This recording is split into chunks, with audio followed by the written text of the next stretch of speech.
Gloria a Dios, gloria al Señor, el Tetragramatón. Dios es soberano y ha establecido un linaje encargado de cumplir el propósito.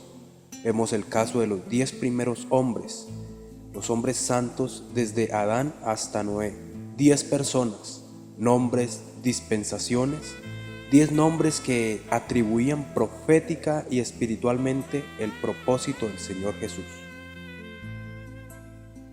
Sabemos que Noé es el padre de toda la humanidad postdiluviana, y de su hijo Sem viene Abraham, padre del linaje hebreo. Abraham es padre de la fe que le fue dada por Jesús, el autor y consumador de ella. Hebreos capítulo 12, versículo 2. Abraham engendró a Isaac e Isaac a Jacob, quien es Israel, y aquí en adelante todo su linaje, familia o tribus es conocido como Israel. Estos israelitas estuvieron en Egipto desde la época cuando José fue vendido por sus hermanos, luego se convierte en gobernador de Egipto y manda a traer a su padre y todo Israel. Pero lo trágico es que el faraón muere y llega otro que no conoce a José ni ama a Israel. Este sería el nuevo rey de Egipto que esclavizaría a todo Israel. Por esta causa Dios llama a Moisés, quien liberta a Israel, pero antes de Moisés, Dios, el Santo de Israel, era conocido como el Dios de Abraham, Isaac y Jacob. Éxodo capítulo 3, verso 6. Moisés le pide a Dios que le revele su nombre, el nombre distintivo. Le pide que enseñe cuál es su soberano nombre como estandarte para cumplir su misión salvadora a Israel. Dios le revela su nombre a Moisés registrado en la Torá, que en nuestra Biblia aparece en Éxodo capítulo 3, versículo 14 y 15. Y respondió Dios a Moisés: Yo soy el que soy. Y dijo: Así dirás a los hijos de Israel: Yo soy, me envió a vosotros. Además dijo Dios a Moisés: Así dirás a los hijos de Israel: Jehová, el Dios de vuestros padres, el Dios de Abraham, Dios de Isaac y Dios de Jacob, me ha enviado a vosotros. Este es mi nombre para siempre, con él se me recordará por todos los siglos. En el versículo 15, Dios nos revela su nombre en hebreo, Yod-He-Vav-He, Y-H-W-H. Lo más significativo es que el Señor le revela su nombre 1440 años antes de Cristo. Dios lo sabe todo y, haciendo gala de su omnisciencia, sabía que al entrar Israel en tierra de Canaán, se encontrarían con muchas naciones paganas, plagadas de idolatría, hechicerías, etc. Todas esas deidades paganas tenían nombres derivados de los ídolos y religión babilónica.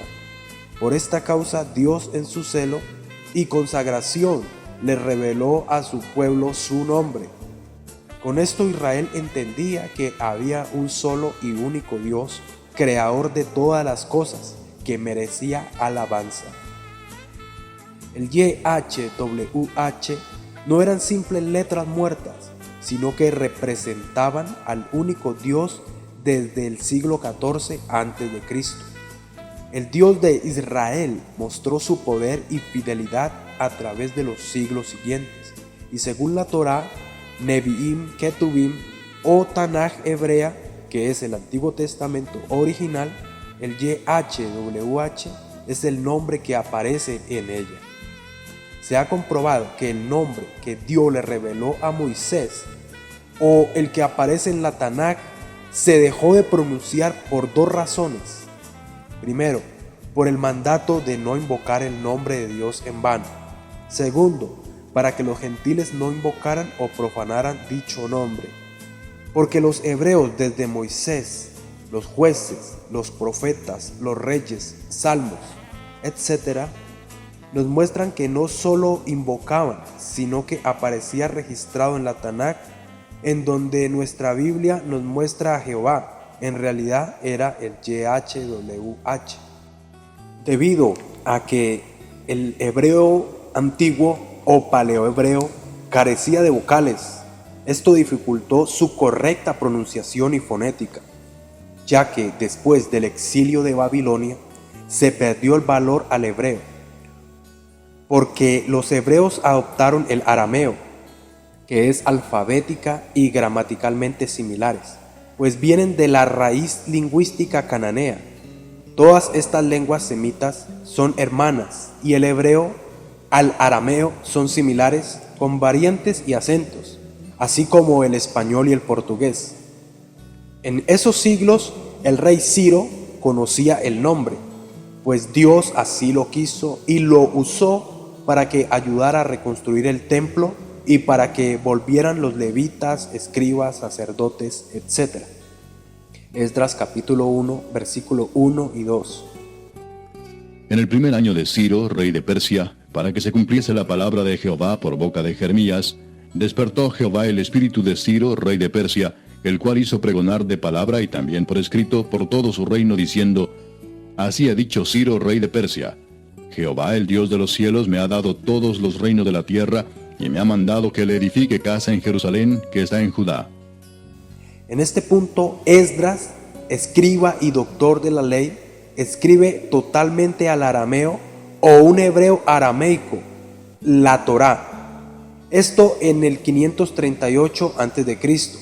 Esta Biblia arameizada es conocida como la Targum. Hay una cosa que no se puede negar y no admite ninguna discusión. Se trata de que en el Antiguo Testamento original, es decir, la Tanaj, el YHWH, Yod, He, Bat, He, aparece registrado, sea pronunciado o no. Allí está, nadie lo puede cambiar. El Tetragramatón es equivalente al YHWH y contiene una variante, Yod, He, equivale al YH, conocida y pronunciada como Ya, que traduce Dios, y en forma latinizada como Ja, en los salmos y en el griego Ia. Por esta causa, los que atribuyen un origen satánico al Tetragramatón están incurriendo en un pecado gravísimo, y es una blasfemia, porque si no aceptan el YHWH, entonces no digan aleluya, porque es una palabra hebrea que traduce alabado sea Dios.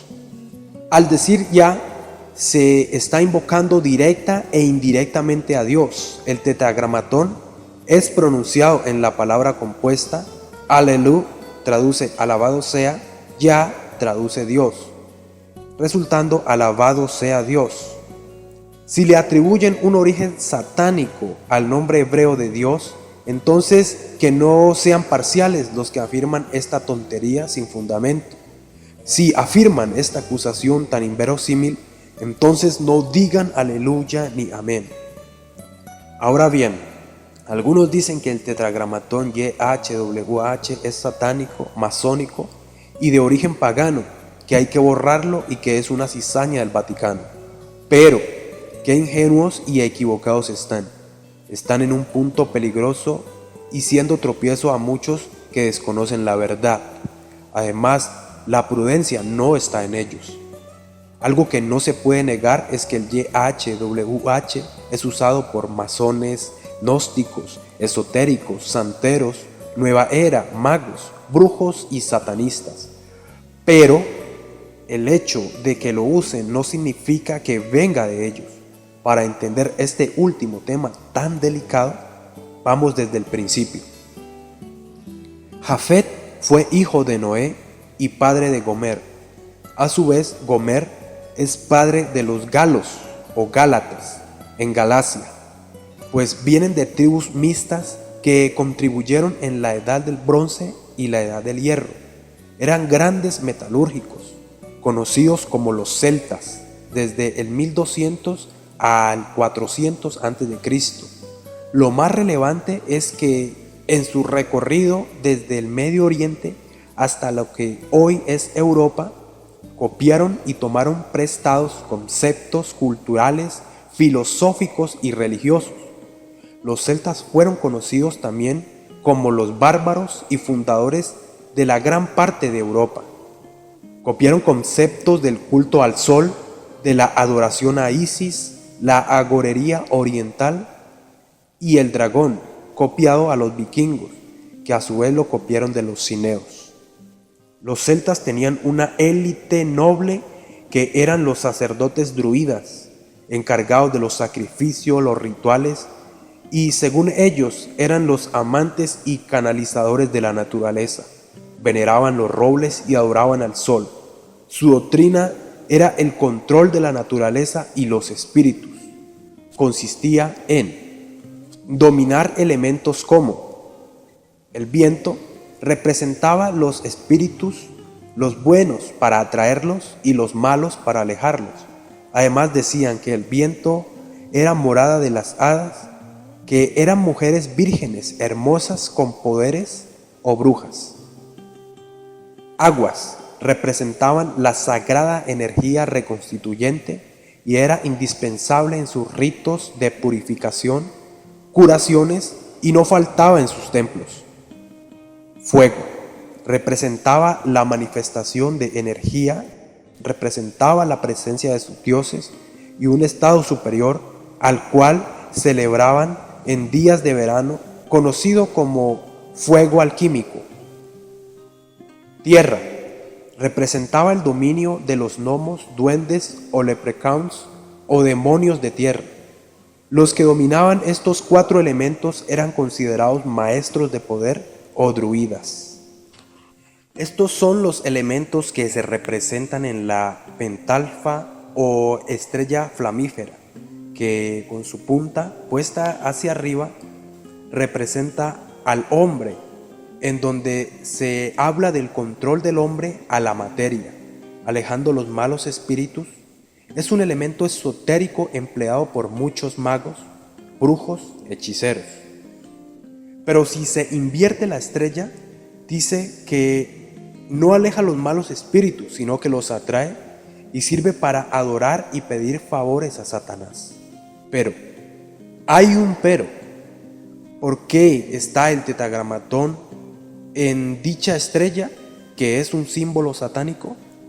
La respuesta nos remite al siglo II después de Cristo, donde nace el misticismo judío, que es como una variante del misticismo simbólico hindú, aunque con diferencias. Son muy similares, porque en los dos casos se recurre al misticismo esotérico, al uso de talismanes, amuletos y a la justificación por obras humanas. Esta doctrina es conocida como la Cábala. Comienza con Simón Bar Yochai, donde toman la Torá y meditan al estilo Yonji, alcanzando trances. Dicen que los amuletos los protegen de los ángeles guardianes del cielo. Dicen que conocen los secretos de Dios. En el siglo II fueron perseguidos los cabalistas por el Imperio Romano y en el siglo XI nuevamente son perseguidos por los cruzados. Estos, en medio de su dispersión por el Medio Oriente y Europa, llevan su doctrina mística y su tradición cabalística. En 1280 un rabino español descubrió el texto místico e hizo el libro cabalístico llamado Zohar. Este daba una apología al deseo sexual y era muy erótico. Describe que con nuestros actos vivificamos o damos vida a Dios. En el siglo XIII se expande por toda Europa. Según ellos, tienen facultad de decodificar la Torá. Codifican y describen a Dios con cualidades antropomórficas y lo dividen en 10 aspectos en su personalidad, denominado Sefirot. Es como un mapa de Dios en su personalidad y hasta le asignan una parte femenina a Dios, que según ellos es la Shekinah. Veremos una breve trayectoria de los cabalistas y su doctrina. En 1492, los reyes Isabel y Fernando declararon que todos los judíos debían convertirse al catolicismo o serían expulsados o asesinados en plena Inquisición española.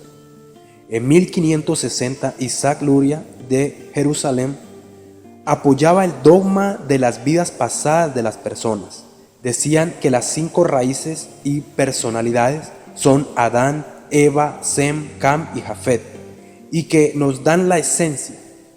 Hablaban en las tumbas con los muertos y se dejaban poseer con la voz de los muertos, y aluden la idea que la creación son chispas divinas lanzadas.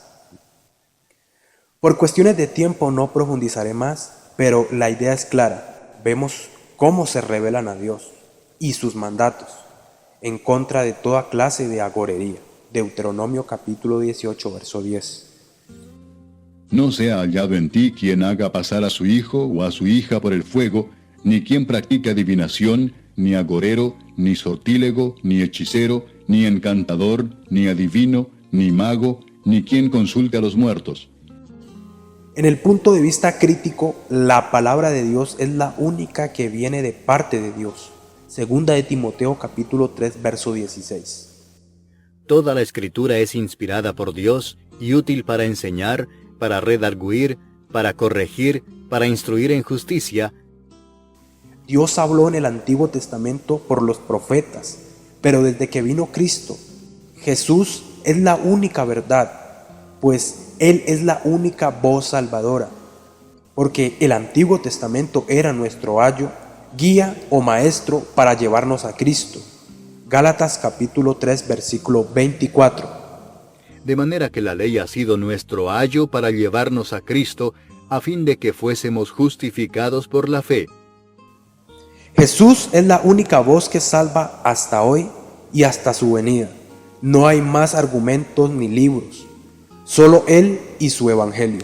Hebreos capítulo 1, versículo 1 y 2.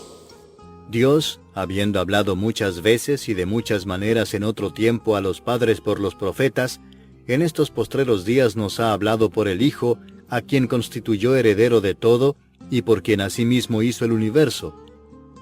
Pablo advirtió que no oyéramos ni a ángeles ni a apóstoles que vinieran con otro evangelio. Gálatas capítulo 1, versículos 7 al 9. No que haya otro, sino que hay algunos que os perturban y quieren pervertir el evangelio de Cristo. Mas si aún nosotros, o un ángel del cielo, os anunciare otro evangelio diferente del que os hemos anunciado, sea anatema. Como antes hemos dicho, también ahora lo repito, si alguno os predica diferente evangelio del que habéis recibido, sea anatema. Y Pablo lo dice a los gálatas, quienes son los galos o los celtas, pues hasta allá llegó la verdad del evangelio. Gloria a Dios. Hemos visto como un marco general la llegada del paganismo a Europa, pero también cómo se desvían los judíos en sus razonamientos. Romanos capítulo 1, versículos 21 y 22. Pues habiendo conocido a Dios, no le glorificaron como a Dios, ni le dieron gracias, sino que se envanecieron en sus razonamientos, y su necio corazón fue entenebrecido. Profesando ser sabios, se hicieron necios. Esta fue la perdición y maldición de los judíos apóstatas, pues ni recibieron al Señor Jesús y también contaminaron su gente al mundo con su doctrina mística, la cábala. Fueron estos los judíos que desde el siglo XII llevaron sus enseñanzas oscuras, pero también llevaron el nombre de su Dios para ser profanado, ya que de los celtas o sus sacerdotes druidas se deriva lo que se llama masonería, pues esta doctrina era como una aspiradora dándole un cáliz romántico a recopilar y adoptar costumbres y conocimientos religiosos del mundo. Su doctrina y fundamentos es el conocimiento y aplicación de oraciones y ritos como las egipcias, hindúes, babilónicas, astrología, costumbres y adoración a dioses griegos, hasta los dioses romanos, etc. El tetragramatón fue vendido por judíos apóstatas y de aquí lo adoptaron los masones, gnósticos, y su actual uso en estrellas flamíferas, pentalfas, pentagramas, etc. Adoptan las creencias druidas, mezclan escritura griega, alfa y omega, desvirtuando a Cristo. Adoran ídolos egipcios, sol y la luna, y meten en su negro ocultismo el nombre de Dios en hebreo. Esto es una blasfemia, pero es doble y hasta triple blasfemia decir que el tetragramatón es satánico.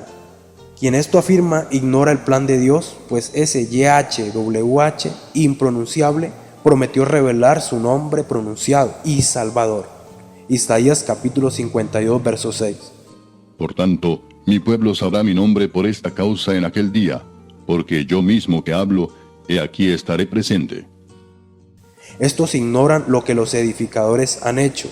Al decir edificadores me refiero a los reales, como Moisés, los jueces, profetas y reyes con temor e inspiración de Dios. Ellos pronunciaron y le dieron valor a sus obras con Israel, reconociéndolo con su nombre. Por eso, cuando dices aleluya, estás alabando el nombre, y no solo el nombre, sino a Dios mismo. Los que le dan valor satánico al tetragramatón no digan aleluya ni amén, pues son la misma raíz hebrea contemporánea. Lo que está establecido, está establecido. Gloria a Dios en el nombre de Jesús. Aleluya. Amén.